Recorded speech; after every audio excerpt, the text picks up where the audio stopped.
Il y a des écritures rondes et tout, il y a du grotesque quand même. Ouais. Et je pensais, parce que tu dis souvent, comme le font Barbier ou... Ouais, bah ça c'est un peu stupide. C'est un peu grotesque et stupide. Mm-hmm. Ça c'est vraiment grotesque. Hein. Ça c'est vraiment le truc. Je me suis dit, quand j'ai fait ce truc-là, je pensais à ma marraine qui se maquille beaucoup. Mm-hmm. Et qui fréquente beaucoup les cafétérias, etc. Enfin, elle va pas très bien pour l'instant, donc je veux pas. Mais pensez à une image de la femme comme ça, complètement. Oui, style cafétéria de GB, quoi. Mais hyper maquillée, bruxelloise. Et en même temps, dessin d'un enfant de 12 ans, quoi. Mm-hmm. 12-13 ans, parce que c'est des trucs plus dessin d'enfant encore, c'est juste avant, je crois, c'est ça. Mm-hmm. Des trucs sexuels. Mais là, je pensais à un enfant de 12-13 ans, quoi. Et en même temps, c'est grotesque, quoi. Je peux poser beaucoup de questions sur le grotesque. Ouais, je pense ça aussi. Mais ça, c'est plus enfantin. Et là, finalement, c'est assez ligne claire et assez classe, en fait. Ouais. Et quand j'étais à l'école, mais c'est un truc qu'on fait en Flandre, on n'a pas ici, on écrit Zot. Je veux dire fou. Ouais. Et avec Zot, on peut faire un bonhomme comme ça. Ah ouais, ok. Le O, c'est l'œil, le Z, c'est son nez et sa casquette, et le T, c'est l'arrière de sa casquette. Ah, ça, je connaissais pas. Mais c'est en effet très... Des dessins comme ça, pour moi, c'est hyper grotesque, quoi. Mm-hmm. Une espèce de vouloir aller au plus loin de ce que je trouve laid, en fait. Quoi. Mais on a et en même temps, ça me touche. cette page-là pour aussi, après avoir eu tout ça, il y a cette... Celle-là, elle est espèce quand même. Parce qu'il y a des gens qui savent pas si c'est devant ou derrière. Pour moi, ça a toujours été devant, mais il y a beaucoup de gens qui pensent que c'est derrière. C'est Kilofer qui m'a dit, tiens, j'ai vu passer une image avec un trou de cul de ta part. J'ai dit, mais c'est pas un trou de cul. Et après, c'est évident qu'on peut savoir, on peut pas savoir si c'est devant ou derrière. Mais après ça, on a besoin de ça aussi. Tu parlais de Magritte, Magritte il a eu besoin aussi de... Oui, période vache, c'est super important ça. Et ça me fait penser, ça me faisait beaucoup penser aussi à Paul McCarthy. Ouais. Parce que lui aussi, il a cette utilisation du grotesque pour faire passer plein de choses qui sont quand même... C'est quelque chose qui m'a marqué dur. aussi, ouais. Et aussi d'ailleurs l'utilisation de certaines formes, comme le nez Pinocchio et tout ça. Parce que lui, il récupère toute la culture américaine de Disney, quoi. Mais il fait ils appellent ça des fucked up. Mais je pense à lui aussi quand je fais des trucs comme ça, pour McCarthy. Mais moi, ça me plaît beaucoup, justement, d'avoir ces moments de prout, et puis après on continue.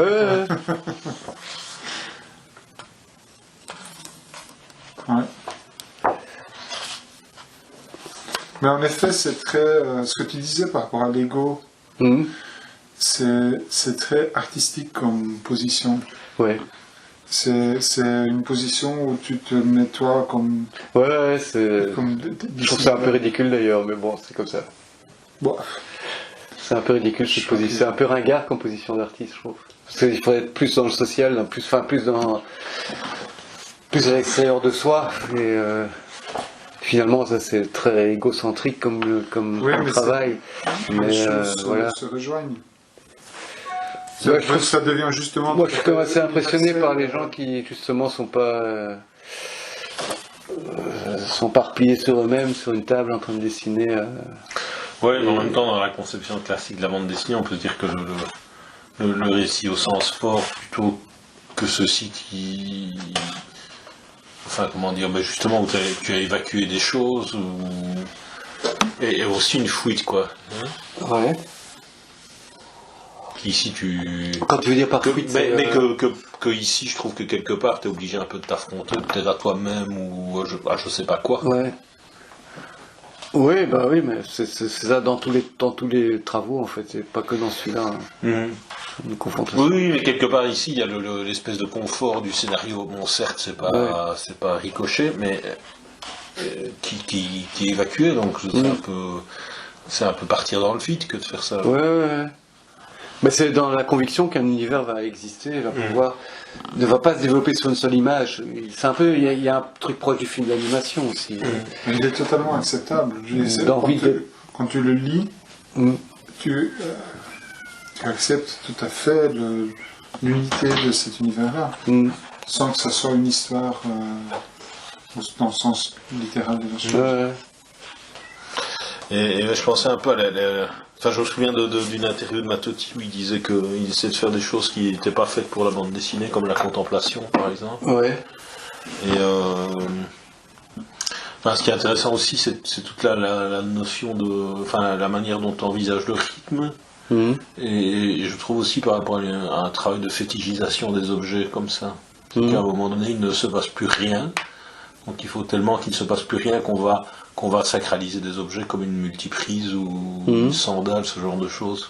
Je sais pas si... Ouais.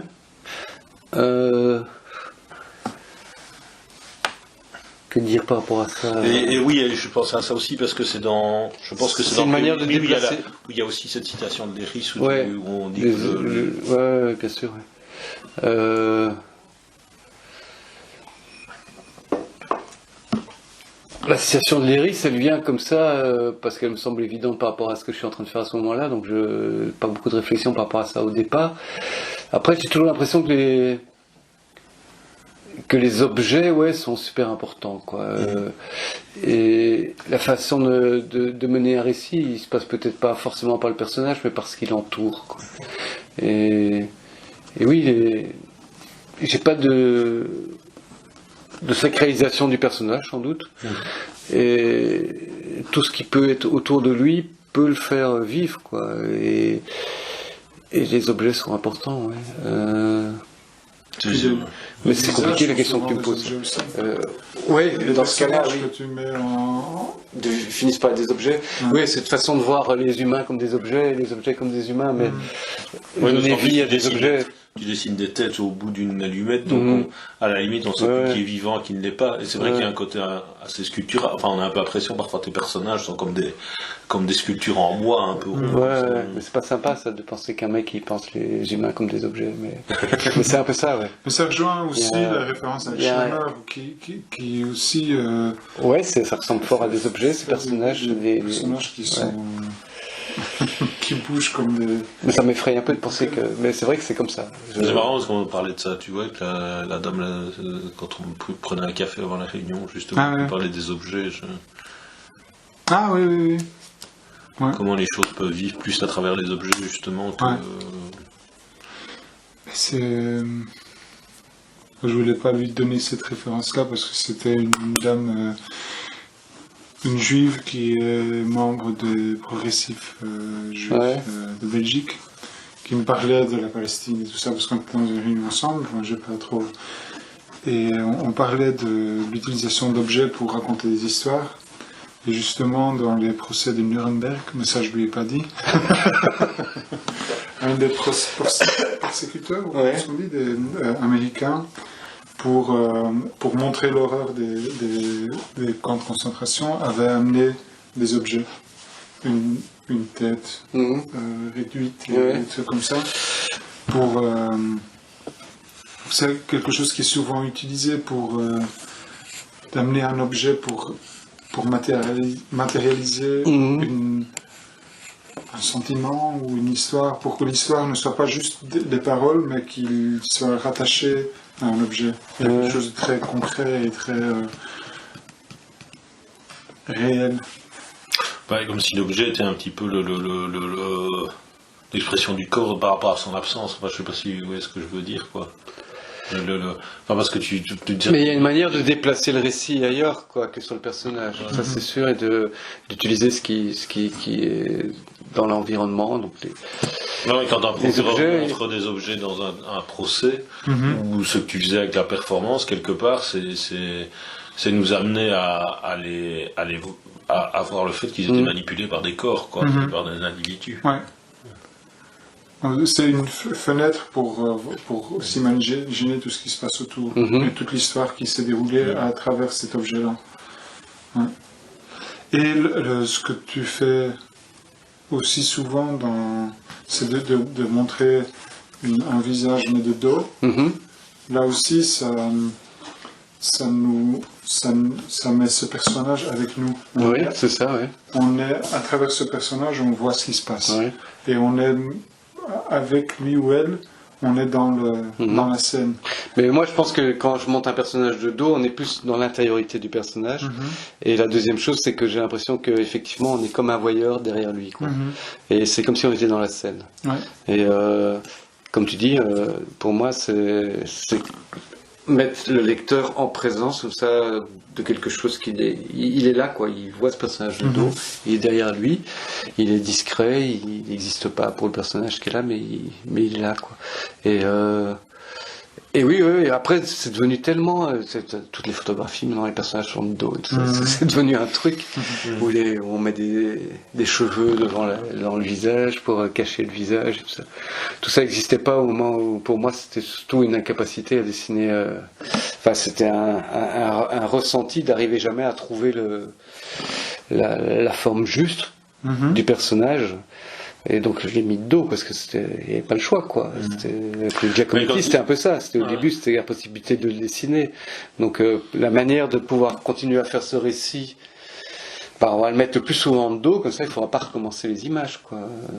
Puis il y a aussi un suspense aussi quand on voit un personnage de dos, on fait partie de ce qu'il vit. Ouais. On le voit à travers. On est derrière lui, quoi. On est derrière lui, on est vraiment dans le truc.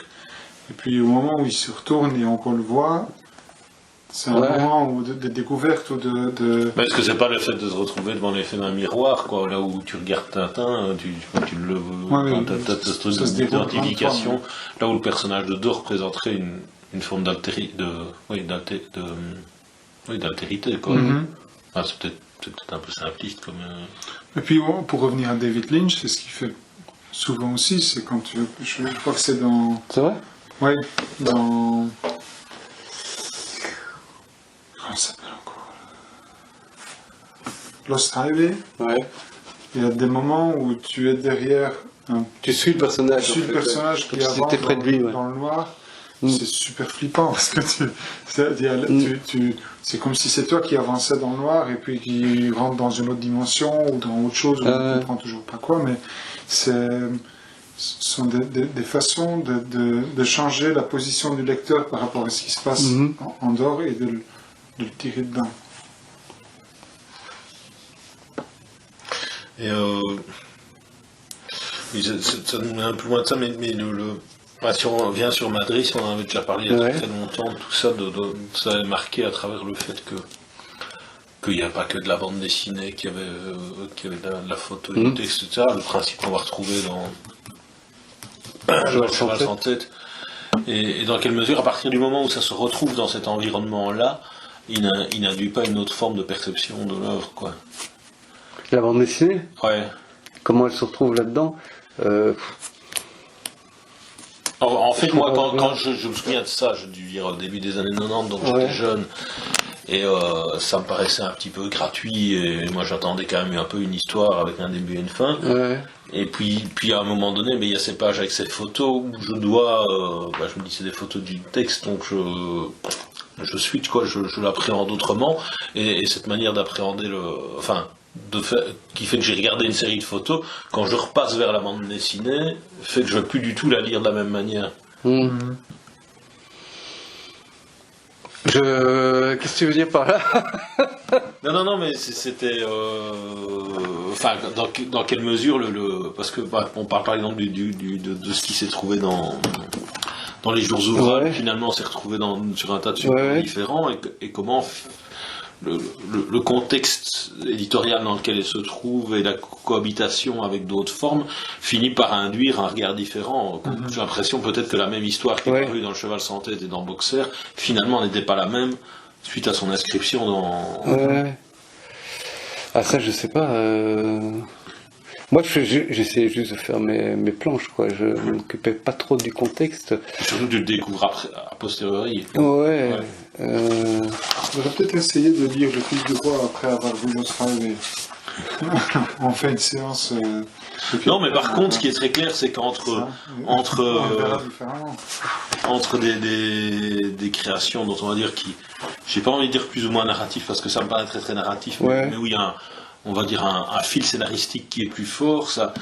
Je dirais, enfin, on en a déjà pas mal discuté, hein, de tous ces liens qu'on retrouve de l'un à l'autre, mais qui m'amènent à relire l'œuvre autrement. Et puis ça me permet de rebondir là-dessus, parce que voilà, 3 histoires qui étaient parues, c'est 3 éditeurs différents, avec 3 formats complètement différents, qui se retrouvent réunis, et donc la manière, enfin, la manière dont on va les appréhender aujourd'hui n'est plus du tout la même que celui qui a peut-être acheté les 3 bouquins les uns à la suite de l'autre. Ouais, en fait, après, il y a une logique à ce qu'ils se retrouvent tous les 3 ensemble. Là. Ces 3 livres qui, à mon avis, se tiennent pour plein de raisons. Ils se tiennent, quoi. Et c'est 3 histoires très différentes, mais elles ont toutes les mêmes. Apparition-disparition se retrouve partout, quoi. C'est pour ça que ce titre s'appelle Apparition-disparition.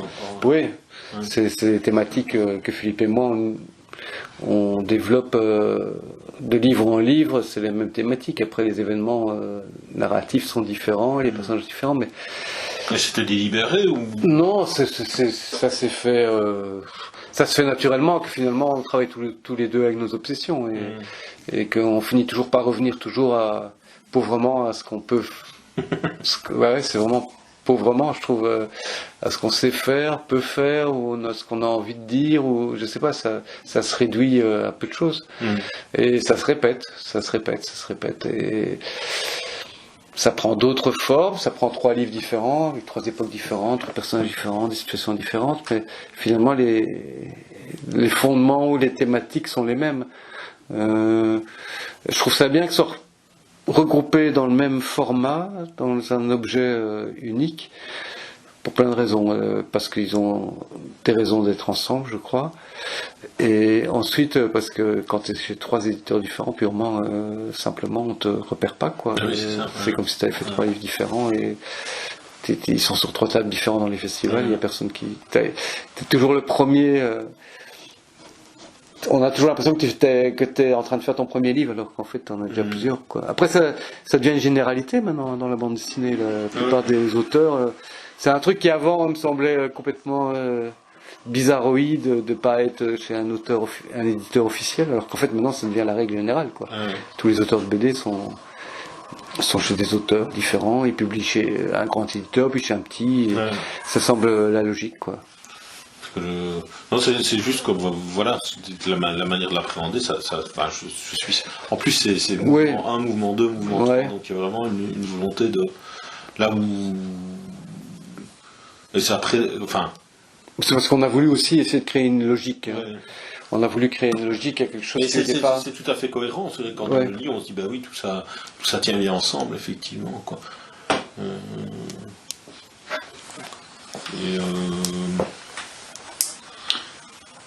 Je vais pisser avant. On arrive au bout, je pense. Moi, je voulais presque mourir. De faim aussi, si on va pas manger un bout. Je pisse, allez, on a encore un quart d'heure, 20 minutes, ça va? Ça va. Je fais une petite pause là. Ouais. Je mets une clope.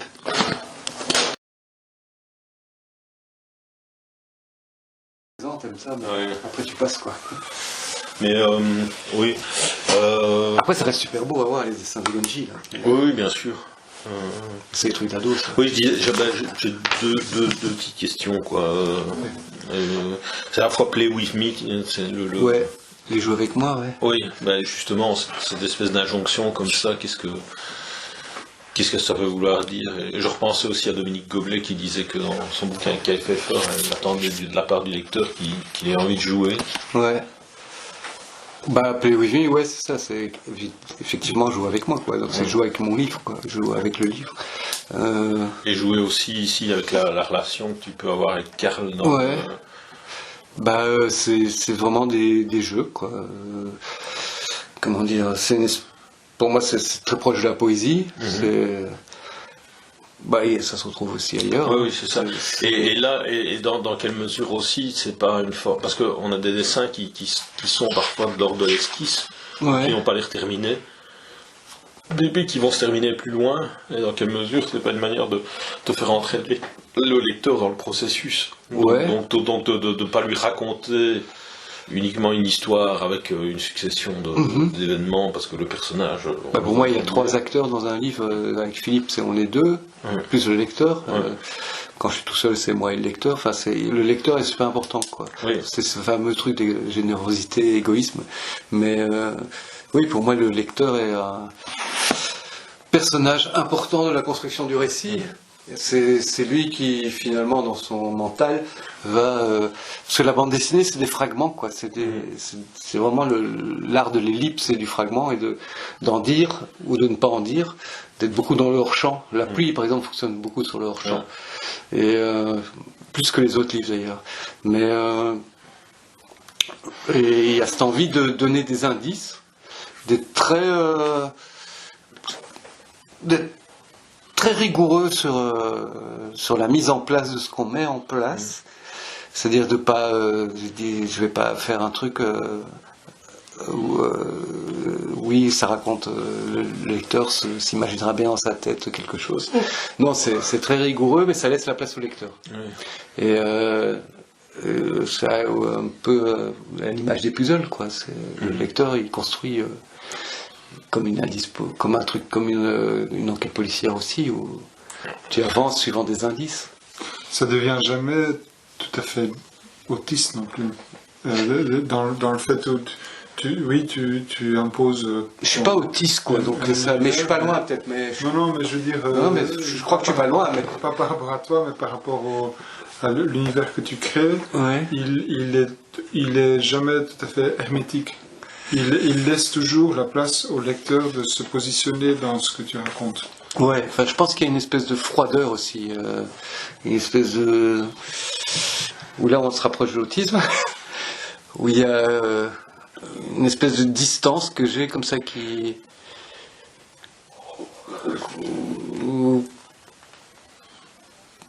peut-être que j'ai peur des sentiments. J'ai toujours eu peur de la psychologie, des sentiments et tout ça dans un travail. Et c'est peut-être une erreur, je pense. Mais voilà, c'est comme ça. Et ça laisse sans doute la place au lecteur de... Enfin, c'est pas voulu, mais ça permet peut-être au lecteur de... Ça demande peut-être au lecteur d'investir cette partie sentimentale, quoi, au travail. Et... Parce que j'ai peur des sentiments, ouais. J'ai peur des sentiments. J'essaye toujours d'être juste à côté, quoi. Quand il y a un sentiment trop fort à exprimer, je crois que je me mets à côté. Et je propose la chose qui va faire que peut-être le lecteur a besoin d'utiliser ses sentiments à lui pour vraiment apprécier, je pense, les choses, quoi. Mais c'est aussi l'idée que la bande dessinée, mais c'est peut-être vrai pour d'autres formes d'expression aussi, c'est aussi une invitation à rentrer dans le fait que c'est une histoire qui est en train de se faire. Ouais. Et je trouve que là on le ressent très fort, je le disais par rapport à ces images qui ne semblent pas finies, comme si on était au milieu du processus, quoi. Je pense que c'est même, mais ça dit, je pense que c'est même vrai si tu fais ça avec Hergé ou avec Franquin, c'est-à-dire que en plus c'était paru en feuilleton, donc tu avais cette espèce de sensation de vivre un truc en direct et donc d'attendre de l'auteur vers où il va t'amener, quoi. Ouais, bien sûr. Oui. Cette idée de jouer à deux, c'est quelque chose que tu as proposé ou qui a été proposé c'est une invitation ou c'est... Comment est-ce que ça... Moi, joue avec moi, d'abord, c'est quelque chose de triste, en fait, quelqu'un qui dit joue avec moi. T'es tout seul et tu demandes à quelqu'un de jouer avec toi, c'est pour moi quelque chose d'un peu triste, quoi, enfin de triste, ouais. Et après, c'est parce que je trouve que c'est par rapport à la construction de ce genre de livres, il y a cette invitation au lecteur à prendre le livre et à l'utiliser et à jouer avec, quoi. Ça répond aussi à ce que tu disais avant, cette gêne presque d'être égocentrique dans ta création et de cette volonté de partage, d'aller à l'encontre de ça. Et moi, ce qui m'étonne, c'est de voir comment certains processus qui ont été inventés par les dadaïstes pour briser ce mythe de l'artiste unique et du génie et de ramener ça vers une réalité de jeu, de cadavre exquis ou de défi de l'un à l'autre et que les choses soient simples d'une certaine façon, parce que c'est à chaque fois une réponse à autre chose et les choses évoluent de cette façon-là. Dans le milieu de l'art, c'est un aspect du dadaïsme qui n'a pas fort été repris après, qu'on classe comme étant une phase. Et à quel point, peut-être dans le monde de la BD, ça a quand même été repris ou été... Pour moi, le dadaïsme aussi, c'est un mouvement qui est super important, quoi.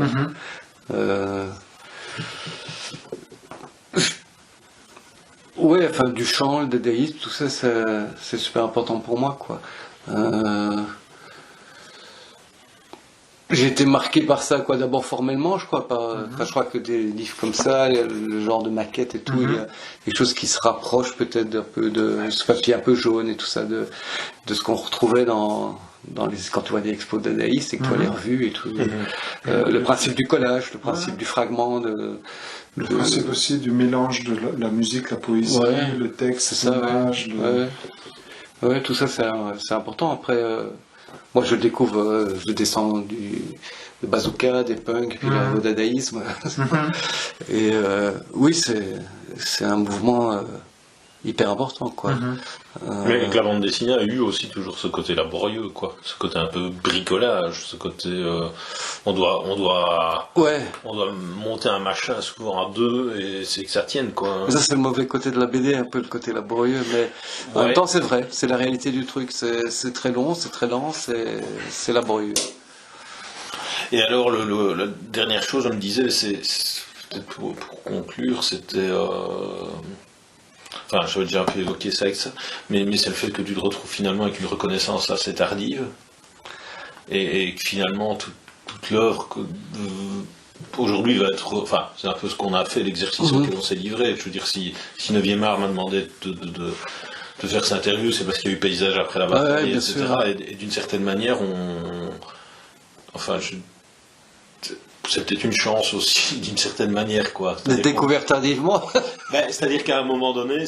Mais bon, moi je pense pas trop à tout ça. Ça éclaire quelque chose, et puis ça éclaire tout le reste de manière tout à fait différente, quoi. C'est que je peux plus lire ça de la même manière que quand j'ai découvert à la fin des années 90, que après ce qui a pu venir, quoi. Ouais, enfin tout ça, et comment ça arrive... Est-ce que toi-même, à un moment donné, Enfin, je trouve toujours qu'à un moment donné, on se dit, bon, quand on suit un auteur qui est suivi, il y a chacun, enfin, même chose pour les disques, quoi. Il y a, tiens, cet album-là, il est un peu moins bon, et puis... Non, moi j'ai toujours eu l'impression qu'on faisait des livres, Philippe et moi, ou moi tout seul, qu'on faisait toujours des livres en pure perte, quoi. Et qu'on était un peu... je sais pas trop. On faisait ce qu'on pensait bien de faire et en même temps, il n'y avait pas de réel retour économique et de retour non plus critique. Ou il y en avait un peu, mais ça valait pas le coup de faire tout ça, quoi. Et tout d'un coup, un prix comme ça, je me rends pas très bien compte du truc. Et en même temps, je suis pas naïf, donc je sais très bien aussi que c'est quand même le festival d'Angoulême et que c'est le prix bande dessinée européenne important, et que finalement on l'a eu. C'est ce prix de la bande dessinée normale, parce que c'est comme je dis la bande dessinée normale, je pensais qu'on aurait le prix du jury, tu vois. Je pensais qu'on aurait le second prix, quoi, le prix de la bande dessinée un peu difficile et tout ça. Et en fait on a eu le prix de la bande dessinée, le meilleur livre de l'année. Ça m'a surpris, ouais, et effectivement ça fait faire un retour en arrière en se disant que c'est peut-être pas si idiot d'avoir continué à faire de la BD, c'est peut-être pas si idiot d'avoir fait mais tout ça, mais c'est pas plus, tu vois, je me rends, ça m'aide pas non plus à me sentir spécialement plus juste à l'endroit où je dois être, quoi. Non, c'est parce que j'ai l'impression qu'à partir du moment où quelqu'un est reconnu comme auteur, tout fait sens, quoi. Même ce qui peut peut-être apparaître plus faible. Là où si l'actualité te suit de manière très claire, il y a une espèce de jugement direct, tiens, cet album-là, il est bien, oh tiens, là, il l'a raté, ou c'est moins bon. Mais on n'est pas dans cette logique de bouquin. Ici, pas du tout, puisqu'il y a eu une espèce de... Ça a été peu médiatisé, et puis il y en a un qui vient là, et du coup, je pense qu'on ne sait plus du tout relire. Mais on n'a jamais été dans cette logique dont tu parles, de bande dessinée. Ça, de toute façon, et on n'y sera jamais, je crois. Mais maintenant, on est... parce que finalement, on vend pas beaucoup plus parce qu'on a un prix à Angoulême, tu vois, c'est pas... peut-être que dans le monde de la bande dessinée, à un moment, oui, on a eu ce prix, et c'est important. Je me rends pas bien compte de ça, moi. Je me dis juste que on a toujours fait un travail qui au fur et à mesure fait sens, parce qu'il a une nécessité, de la part des auteurs, il y a une réalité d'avoir fait ces choses-là, d'avoir eu envie de les faire, et sincérité, c'est un mot un peu con, mais une sincérité, une nécessité à les faire, et que malgré tout ça fait sens. Alors que pour moi, j'ai toujours du mal à me positionner réellement comme un auteur avec ayant quelque chose à dire. Quand je vois les variations et tous ces trucs-là, je me dis que c'est peut-être parce que je suis incapable de trouver une vraie... que j'ai pas grand-chose vraiment de vrai à dire, en fait, et que je pars un peu dans tous les sens. Je sais pas trop, j'ai du mal à... Alors que tout ce qu'on vient d'avoir montre bien que tout ça est d'une implacable cohérence, quoi. Ouais, mais pour moi, c'est pas clair, ça. C'est pas clair du tout. J'ai toujours un peu une gêne parfois à montrer faire des expos, il y a différentes, enfin de moins en moins, parce que j'ai vu des expos maintenant qui ont été montées où il y a un peu de tout. Il y a eu une expo à Bologne qui représentait un peu, et finalement je me dis c'est pas si mal en fait. Quand je vois les trucs, je me dis ouais putain c'est quand même pas mal, et ça tient assez bien la route, mais j'ai pas l'impression d'être un vrai auteur, quoi, tu vois. Ce truc, ça reste. Ce truc, je vois les machins, je me dis oui, c'est un gars, il a essayé de faire ce qu'il pouvait, il a fait, mais c'est pas un vrai auteur comme d'autres, quoi. Et les dessins qui sont exposés, qui ne sont pas publiés dans les livres, est-ce qu'ils gagnent est-ce qu'ils ont une forme d'autonomie par rapport à tout ce que tu fais qui est publié, ou est-ce que pour toi ça fait partie ce sont des fragments de ça qui sont montrés différemment, ou... Ouais, si c'est des fragments de ça qui sont montrés différemment. Et faire une image seule, par exemple, c'est quelque chose que je sais pas faire, quoi. Il faut toujours que ce soit en série. Mais par exemple, ici, l'image de couverture, elle est super importante, quoi. Ouais. Elle participe d'un livre, elle n'existe pas, pour moi, elle n'existe pas toute seule. C'est pas un tableau, c'est pas. Oui, mais c'est quand même. Oui. Enfin, oui. C'est vraiment lié à un livre, à une envie d'avoir une couverture qui correspond à ce qu'il y a à l'intérieur. Il y a toute une réflexion par rapport à un récit, c'est pas une image qui existerait toute seule pour moi. Mais je pense que par contre je pense que la couverture a eu un impact énorme sur la manière dont le livre a été reçu. Peut-être, ouais. Oui, mais il y a plein de réflexions par rapport à pourquoi cette couverture, comment la faire, tout ça. Et je fais partie d'un objet qui est toujours au départ, c'est l'idée d'un livre, quoi. Que ce soit le paysage, que ce soit le fils du roi, que ce soit les jouets avec moi, que ce soit tout est toujours l'objet d'un livre. Et un livre, c'est ce qu'il y a dedans, c'est le récit, c'est la manière dont il est dessiné, mais c'est aussi le format, c'est la couverture, c'est tout ça, quoi. Tout est pris en compte pour faire partie d'un seul objet qui est inséparable. Pour moi, la couverture est inséparable du reste. Après, c'est vendu séparément, c'est pas le problème, mais Mais a priori, je ferais jamais un dessin comme ça s'il n'y avait pas un livre en dessous. Tout comme on ferait jamais une affiche d'un film sans que le film existe. Ouais, sans doute, ouais. Ouais. Oui, mais enfin, je trouvais que pour le coup, on n'a pas. Enfin, moi, ça m'a marqué d'emblée, c'était la couverture. Je me suis dit, ah ouais, là, il se passe quelque chose, quoi. Et comment dire, on n'a pas l'impression bon, ok, on a fait le livre, maintenant qu'est-ce qu'on met en couverture? Pas du tout, quoi. J'ai presque l'impression, on a presque l'impression du contraire, quoi, ici. Non, mais il y a toute une réflexion énorme sur comment. Bah oui, comme toute couverture, tu réfléchis énormément, mais là, il y a une envie d'aller donner autre chose en plus, une dimension supérieure au récit, et aussi dans ce récit qui est traité de manière très minimale au niveau du dessin, de faire l'inverse dans la couverture. Ouais, c'est ça. Et que dans la couverture, on retrouve autant les fondements du récit, quoi. Enfin, tout ce qu'on a envie d'exprimer à l'intérieur du récit, qui va s'exprimer d'une certaine manière en bande dessinée, qui va dessiner d'une manière, va pas prendre la même forme en une seule image, quoi, ou sur une couverture. C'est comme l'envie que ce livre soit gros et tout ça, ça fait partie du jeu. Parce que j'étais presque, en le voyant, je voyais la couverture et tout ça, j'avais eu sous plastique, j'avais pas de fric pour l'acheter au moment, et puis quand je l'ai acheté, je me suis mis à le lire, j'étais tout de suite d'emblée frappé, parce que je m'attendais à avoir le même dessin à du rouge et du bleu à l'intérieur, et puis... Il y en a un peu, hein. Un peu, oui. Et c'est très bien comme ça, quoi. Mais le livre est un paysage mental, quoi. Et cette femme, elle est au bord de la folie, quoi. Donc la couverture, elle représente un peu ça, quoi. C'est une image un peu folle. Moi, j'y avais pas pensé. C'est Steve Nichols qui était passé chez moi, je sais plus pourquoi. Et il y avait les crayonnés de la couverture. Et il m'a dit, tiens, ça fait penser à Henri Darger. Ah oui. Ouais. Et en fait, j'y avais pas pensé. Je suis un fan. Hein. Je suis un fan d'Henri Darger, mais j'y avais pas du tout pensé. Et en fait, effectivement, la manière de travailler aussi, la manière de calque, de récupérer des images, Darger faisait ça, quoi. Et la couverture s'est créée comme ça aussi. Ouais. Et il fait aussi que le format ressemble à un Darger, parce que c'est à peu près la même taille.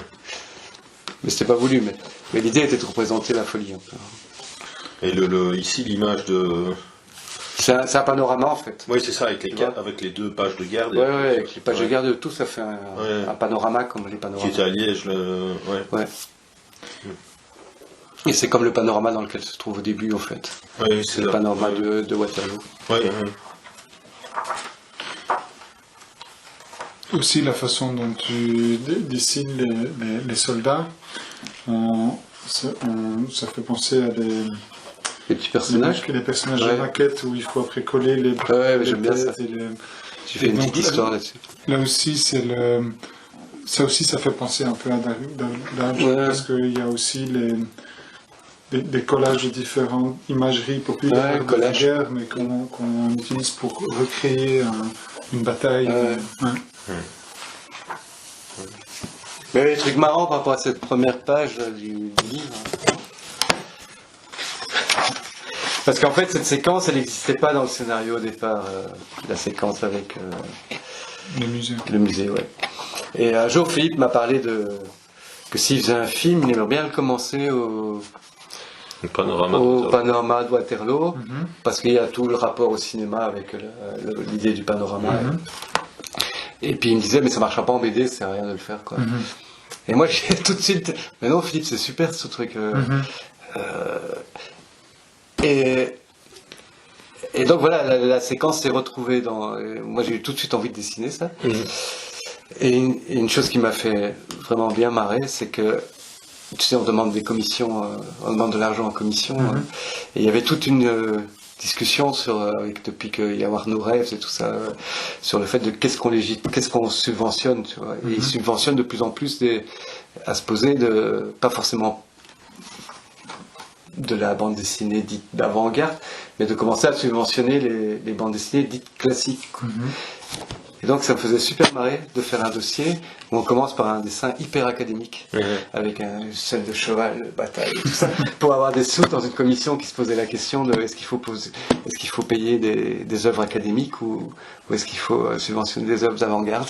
Et voilà, c'était un peu toute l'histoire de cette couverture en dehors du récit, si tu veux, parce que je trouve ça super de pouvoir décaler dans le temps tout ce qui est décalage en fait.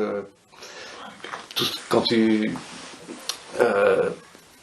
par rapport à quand tu veux parler d'une chose et que tu la décales, je trouve ça beaucoup plus intéressant, quoi. Cette introduction-là, cette scène-là, elle est très très déterminante pour la façon dont on voit ce personnage évoluer pour le reste. Cette scène de bataille ne revient pas.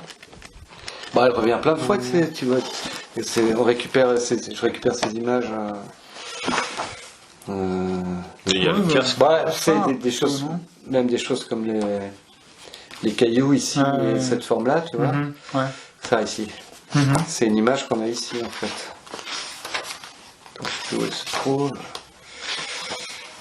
C'est ici, en fait. Tu vois. Oui, mais je veux dire, c'est tout un jeu comme ça tout le temps. Du panorama de la bataille, c'est un moment où tout est rassemblé et où tu commences d'emblée par directement tout donner d'un coup et on ne comprend pas. Et puis après, petit à petit, il y a des éléments qui reviennent et ce n'est que presque à la fin du livre que tout ce qui est là prend sens, quoi.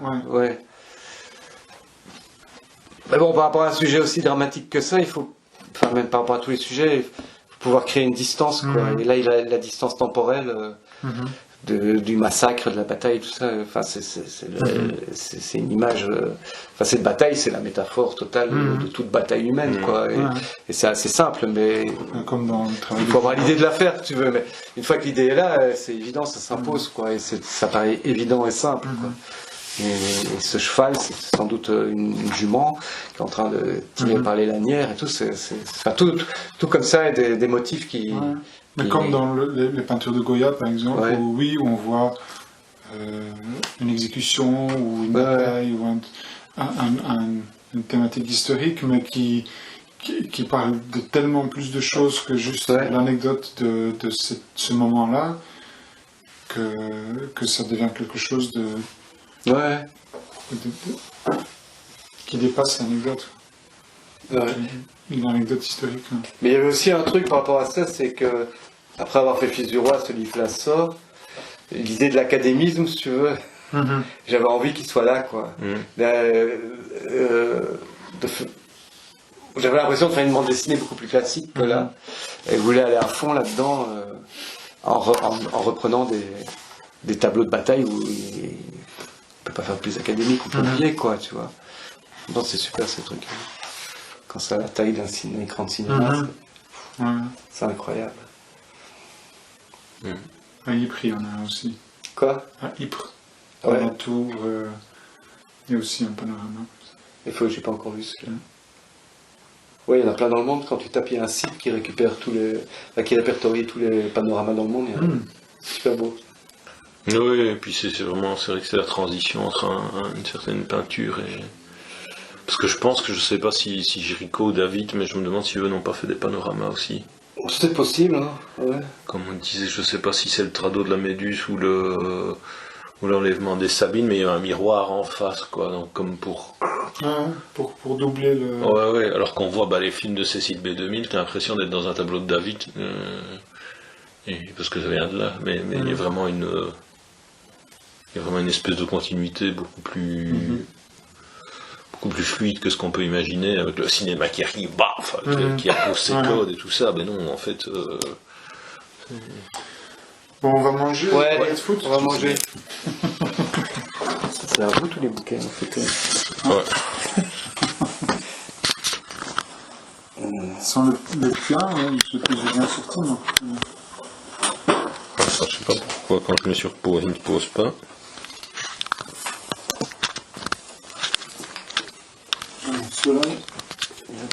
Comment est-ce que t'as arrêté, Pierre?